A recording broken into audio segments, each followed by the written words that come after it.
Assalamualaikum warahmatullahi wabarakatuh. Apa kabar semua? Jumpa lagi dengan saya Adi Kurniati. Hari ini kita akan membahas tentang teks novel sejarah. Nah, kalian bisa bayangkan ya, cerita sejarah jika dikemas dalam bentuk novel. Tentu ini menarik karena bahasa yang disampaikan dalam novel sejarah otomatis akan menyenangkan. Jadi cerita sejarah yang berat dan terkesan membosankan itu ketika dibuatkan ke dalam novel ini akan bernilai seni sastra. Sayangnya dengan sastra akan membuat dia lebih menarik. Di kelas 12 pembelajaran teks novel sejarah ada 4 KD yang akan digunakan. Hanya KD 33, 34, 43 dan 44. Nah, di KD 33 ini tentang mengidentifikasi orientasi, resolusi, komplikasi dan sebagainya. Ini adalah bagian strukturnya. Sedangkan di bagian 34 menganalisis kebiasaan, bagian 43 mengadopsi nilai dan 44 menulisnya. Baik, kita akan lanjut pada penjelasan yang lebih detail tentang teks novel sejarah. Teks novel sejarah. Teks novel sejarah adalah teks naratif atau deskriptif tentang peristiwa sejarah yang dikemas dalam buku novel sehingga menyingkirkan peristiwa, bahasa, latar, dan penokohan bernilai sastra yang menarik untuk dibaca.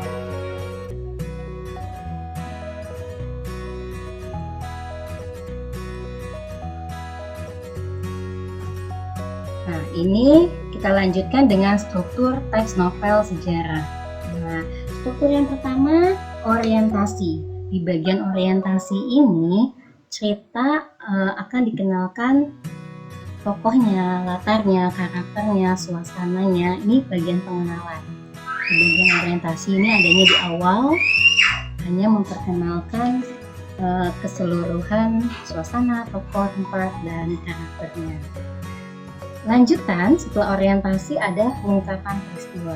Nah, di bagian awal pengungkapan peristiwa yang menjadi cerita itu diungkapkan, diperkenalkan ceritanya bagaimana di bagian awal. Ini untuk ceritanya. Kalau yang orientasi tadi untuk pengenalan tempat, suasananya. Oke, dilanjut rising action. Nah, ini sudah mulai menuju puncak. Nah, jadi tadi udah diungkapin peristiwanya di bagian awal. Peristiwanya mulai naik seperti ya, mulai menuju konflik.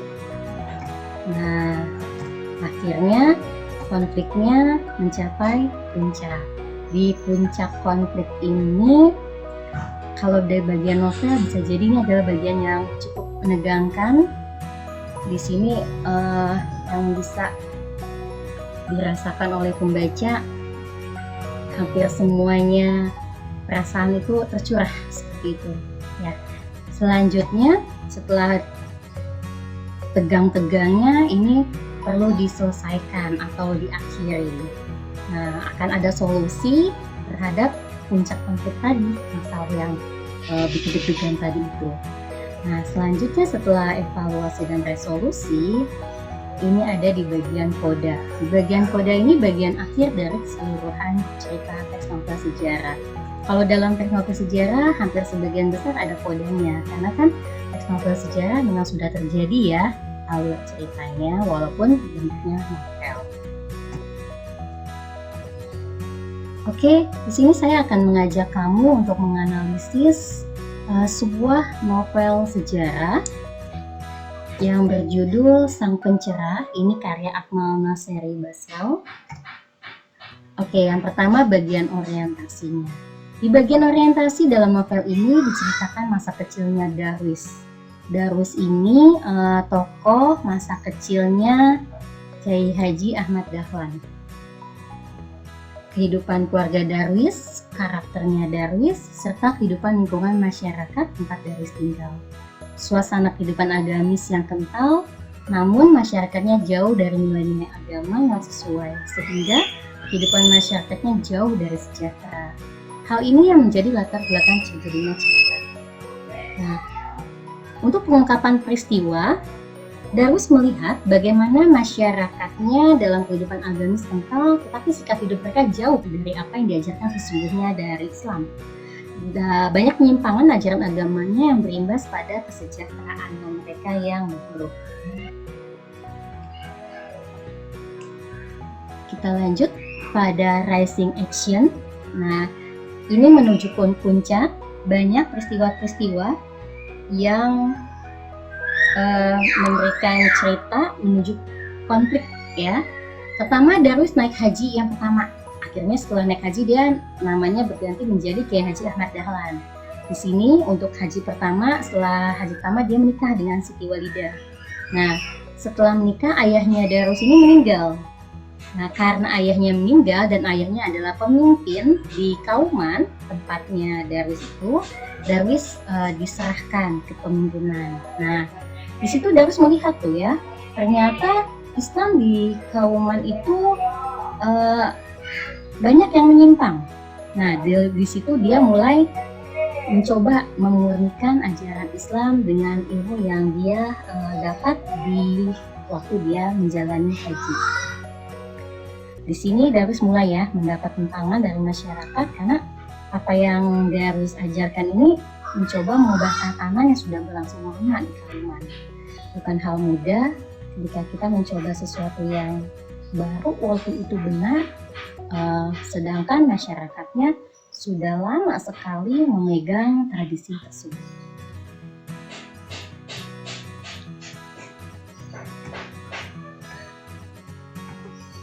Oke, ini puncak konfliknya. Tadi kan sudah dikasih tahu menuju konfliknya ya, bagaimana masyarakatnya tidak setuju dengan cara Darwis mengajarkan agama Islam di sana. Akhirnya puncak konfliknya ini yang membuat tegang dalam novel ini, masyarakat Kauman itu merobohkan Langgar Kidul. Langgar Kidul ini langgar milik Darwis, pemberian ayahnya yang sudah wafat. Di sini Darwis kecewa. Nah, karena dia kecewa, dia tuh mencoba pergi dari masyarakat Kauman. Dia pergi. Tapi di tengah perjalanan, keluarga besarnya meminta supaya Darwis kembali lagi ke masyarakatnya. Tidak boleh pemimpin itu meninggalkan umatnya, begitu kata keluarganya. Ini bagian puncak konfliknya. Ini tegang banget kalau kita baca novel. Selanjutnya, ya ini bagian penyelesaiannya. Kan Darwis mengalami tentangan-tentangan sampai puncaknya dia dirobohkan langgarnya, sampai dia dianggap kafir dan segala macam. Nah, penyelesaiannya Kiai Haji Ahmad Dahlan atau Darwis ini dikasih kesempatan untuk naik haji yang kedua oleh Sultan untuk mencari ilmu lebih dalam lagi tentang agama dan untuk membangun masyarakatnya lebih baik lagi. Nah, ternyata untuk membangun masyarakat yang lebih baik lagi itu nggak bisa sendirian. Jadi dia mencoba bergabung dengan Budi Utomo. Nah, Budi Utomo ini tadinya adalah organisasi yang sudah berdiri lama. Nah, di situ dia belajar bagaimana berorganisasi. Ternyata dengan berorganisasi kita bisa membantu masyarakat lebih maksimal. Kalau sendirian membantu masyarakatnya akan kesulitan. Nah, jadi di sini Darwis atau Kiai Haji Ahmad Dahlan belajar berorganisasi dari Budi Utomo. Karena ya Budi Utomo ini organisasinya fokus pada pendidikan dan kesehatan.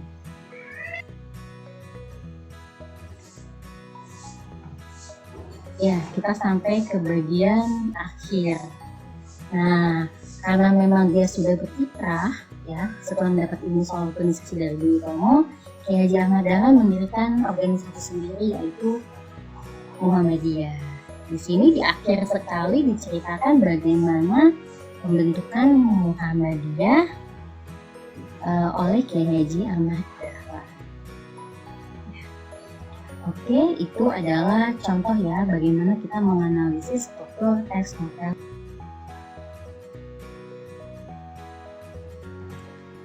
Ya, dalam teks novel sejarah ada kaidah kebahasaan yang akan kita amati. Yang pertama, kalimat bermakna lampau, ini akan ada konjungsi temporal, kata kerja material, kata kerja mental, kata kerja menunjukkan kalimat tak langsung, tentu saja dialog.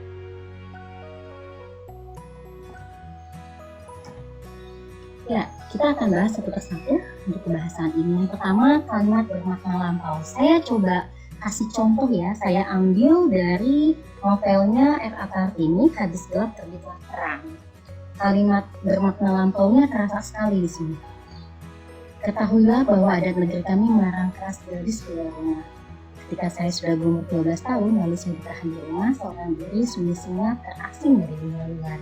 Saya tidak boleh keluar ke dunia itu lagi. Berarti ada seorang suami, seorang laki-laki yang asing yang sama sekali bagi kami, dipilih oleh orang tua kami untuk kami, dikawinkan dengan kami, sebenarnya dengan 12 tahun kami. Ya, di zaman dulu kan sistem kawin paksa, apalagi dia bangsawan atau priai ya, terasa banget kalimatnya bermakna lampau. Bisa dipahami ya, saya langsung ngutip dari konjungsi temporal. Oke, konjungsi temporal ada hampir di setiap teks. Dalam konjungsi temporal dalam teks novel sejarah, ini bisa kita lihat contohnya. Mereka berbondong-bondong menuju Langgar Kidul. Sampai di sana kita merobohkan kemudian membakarnya. Kebayangkan ya dalam novel Sang Pencerah itu gimana gregetnya, gimana tegangnya ketika Langgar Kidul dibakar dan dirobohkan. Oke, selanjutnya ketika kepulangannya dari Makkah yang kedua kalinya, Kiai Haji Ahmad Dahlan berencana membuat sebuah organisasi. Ya, kata kemudian dan kata ketikanya adalah konjungsi temporal.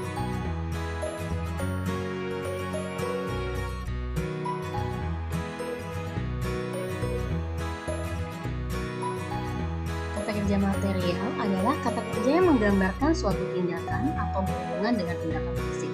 Contohnya ya, saya ambil dari Sang Pencerah juga. Siti Walidah menggenggam kuat tangan suaminya tatkala Kiai Haji Ahmad Dahlan membutuhkan dukungan. Menggenggam ini adalah kata kerja material karena ada tindakan fisiknya. Belanda menjebak dan meracuni Pangeran Diponegoro dalam perjalanan. Ya, meracuni, menjebak, ada tindakan fisiknya. Kita lanjut ya. Ya, kata kerja mental. Kata kerja mental adalah kata kerja yang menyatakan sesuatu yang ada dalam pikiran kita. Jadi ini bentuknya bukan tindakan fisik. Contohnya kata mendambakan. Dalam kalimat, Kartini sangat mendambakan kaum wanita di negerinya bisa memilih pendidikan. Ya, ini terlihat sekali dalam buku-buku yang tulisan-tulisan yang Kartini kirim kepada Stella dan Provincial. Ya, kita lanjut contoh yang lain. Kiai Haji Ahmad Dahlan mengharapkan dengan berdirinya Muhammadiyah menjadi tonggak kemajuan kauman.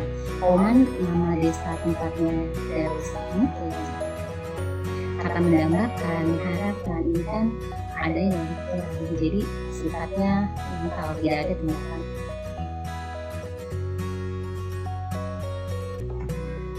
Kata kerja yang menunjukkan kalimat tak langsung. Kata kerja yang menunjukkan kalimat tak langsung contohnya menurut dan mengutuhkan. Ini ada lagi menyatakan bahwa gitu ya.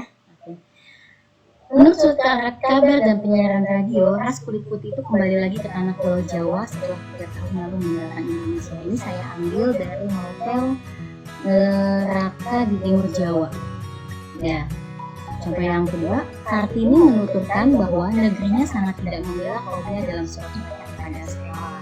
Ya, kalau kita baca secara luas, bukunya Hadis Gelap Terbitlah Terang ini, Kartini memang menceritakan bagaimana kondisi masyarakat Jawa terutama bangsawan karena dia merasakan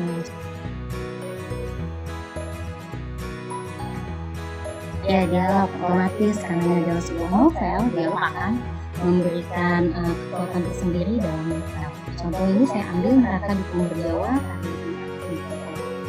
Ini kisah yang ke 1945 itu. Dengan sikap intimidatif, mereka saya membuat kami agar memenuhi ujung laras. Mereka telah berdusta, aku yakin kau menyadarinya. Apa maksudmu? Selalu tidak mengerti. Mereka kembali bukan untuk memulangkan tentara Jepang lagi dari tempat ini. Mereka kembali untuk menjaga kita lagi, ujar Chris. Ini dialog ketika tentara sekutu ya waktu itu masuk. Nah, ada adjektiva di teks novel sejarah. Adjektiva adalah kata sifat. Dalam novel sejarah ini dia dipakai untuk menggambarkan tempat, tokoh, atau suasana. Contoh ya, sekarang kaulah aku, mengapa orang Belanda tiada suka kami orang Jawa maju. Suka, maju. Nah, ini adalah kata sifat. Dan apabila perjuangan orang laki-laki sudah sengit, maka akan laki-laki. Nah, dalam novelnya ini ada sekolah terbitlah terang. Oke. Ya. Kita lanjut pada nilai-nilai dalam teks sejarah novel. Fokusnya pada novel. Yang pertama nilai budaya. Ini saya ambil dari Habis Gelap Terbitlah Terang.